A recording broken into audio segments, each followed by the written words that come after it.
জামায়াতের সম্মানিত আমির সাহেব তিনি বলেছেন, সংবিধানের দোহাই আর নয়, আমরা ফ্যাসিবাদের দাফন করতে চাই। এখানে শব্দটি হবে যে আমরা ৭১-এর পরাজয়ের গ্লানিকে দাফন করতে চাই।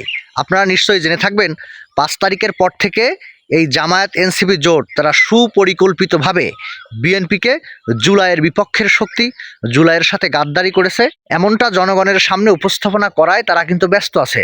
আপনারা জানেন যে গেছে ১২ তারিখে যে নির্বাচন হয়েছে সেই নির্বাচন জনগণ তাদেরকে ভয়ঙ্করভাবে প্রত্যাখ্যান করেছে। এই প্রত্যাখ্যানের পরেও তাদের কোনো রকমের হুঁশ হয় নাই। জনগণের বিপুল ম্যান্ডেট নিয়ে জনাব তারেক রহমান সরকার গঠন করেছে, সেই সরকারের তারা বিরোধিতা করে যাচ্ছে। আমি একটা কথা বলতে চাই যে বিএনপি কখনো জুলাইয়ের বিরুদ্ধে ছিল না। বিএনপির হাজার হাজার লক্ষ লক্ষ নেতাকর্মী তারা জুলাই আন্দোলনে স্বতঃস্ফূর্তভাবে অংশ নিয়েছে বিএনপির চেয়ারম্যান জনাব তারেক রহমান সাহেবের নির্দেশে। বিএনপির প্রায় নেতাকর্মীদের ভিতর থেকে প্রায় ৬ থেকে ৭০০ মানুষ স্বেচ্ছায় শাহাদাত বরণ করেছে। হাজার হাজার লোক তারা পঙ্গু হয়েছে, আহত হয়েছে, অন্ধ হয়েছে।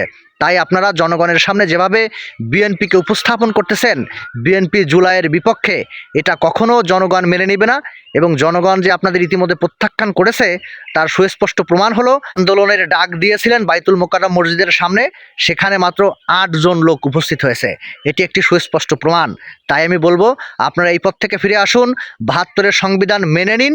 যেটা সংস্কার করার দরকার সেটা আপনারা করবেন, সবাই মিলে করব, কিন্তু ৭২-এর সংবিধান একবারে বাদ দিয়ে দেব এমন সিদ্ধান্ত থেকে আপনারা সরে আসবেন আশা করি। ধন্যবাদ সবাইকে।